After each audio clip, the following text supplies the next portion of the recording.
పోలీసులు అంటే జనాలకు రక్షణ కల్పించేటోళ్ళు. ఏ ఆపదున్నా పోలీసులకు మొరబెట్టుకుంటే ఎట్లనో గట్ల మనకు సెక్యూరిటీ ఇస్తారు. మనల్నే అంత మంచిగా చూసుకుంటే ఇంకా అలా ఇంటోళ్ళని ఎంత మంచిగా చూసుకుంటారో అనుకున్న ఇన్ని రోజులు. కానీ గీ అక్క సావు చూసినాక ఏది నమ్మాలనో ఏది నమ్మద్దో సమజైతలే కదా.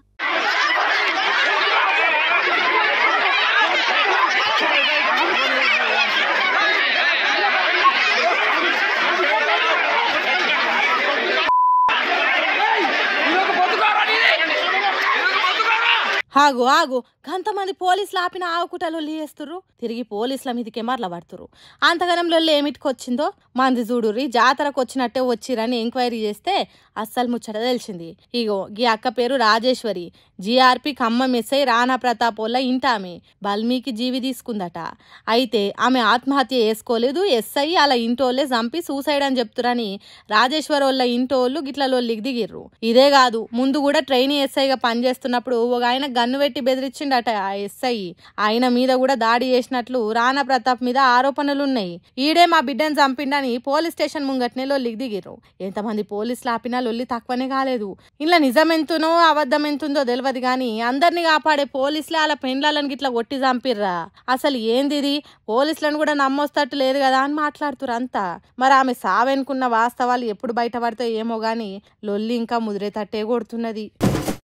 అందుకోసం అయ్యా మీ పార్టీకి దండం మీకు దండం అని ఒక లవ్ లెటర్ ఇచ్చి వెళ్తున్నాం. జై శ్రీ. నాయనా మీకో దండం మీ పార్టీకో దండం. మీ పార్టీలు ఉండే కంటే ఇంకేదైనా పని చేసుకొని బతుకుతా అన్నట్టు ఎట్లా చెప్పిండో చూడుండ్రి రాజాసింగు. ఎప్పటికీ ఎంఐఎం పార్టీల మీద ఫైర్ అయ్యే రాజాసింగు ఇప్పుడు సొంత పార్టీల మీదనే గుస్సా చేస్తున్నాడు. బీజేపీ పార్టీని తల్లి కంటే ఎక్కువ ప్రేమిస్తాడు. అసొంటిది రాజాసింగ్ పార్టీల నుంచి ఓవుడేంది అనుకుంటారు అందరూ. ఈ పార్టీల నుంచి బయటికి పోయి ఇంకే పార్టీల షేరికైతాడు, షేరినా ఉండగలుగుతాడా అన్నట్టు ఆలోచన చేస్తున్నారట. రాజాసింగ్ గురించి తెలిసినోళ్ళు రాజీనామా లెటర్ను లవ్ లెటర్ తిరిగి ఇచ్చిండంటే ఎంత కోపంతో ఉన్నాడో చూడుండ్రి. ఇంతకు ఈ కోపం దేనికోసం అనేది మీకు ఇప్పటికే అర్థమై ఉంటది కానీ మళ్ళీ ఒకసారి రాజాసింగ్ మాటలలోనే ఇందాం పాండ్రి. కానీ ఎంత కష్టపడి ఇవాళ లేకపోతే రేపు బీజేపీ గవర్నమెంట్ తెలంగాణలో వస్తుంది అనుకుంటాం. కానీ దురదృష్టం ఏంటంటే తెలంగాణలో బీజేపీ రావద్దు అనేవాళ్ళు చాలా జమ అయిపోయినారు పెద్దోళ్ళు.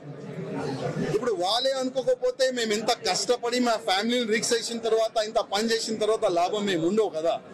ఇన్నరా మా కుటుంబాలను కాదని పెండ్లాం పిల్లలను వదిలిపెట్టి పార్టీ కోసం ఎన్నో త్యాగాలు చేసినాం, కష్టపడి పని చేసినాం.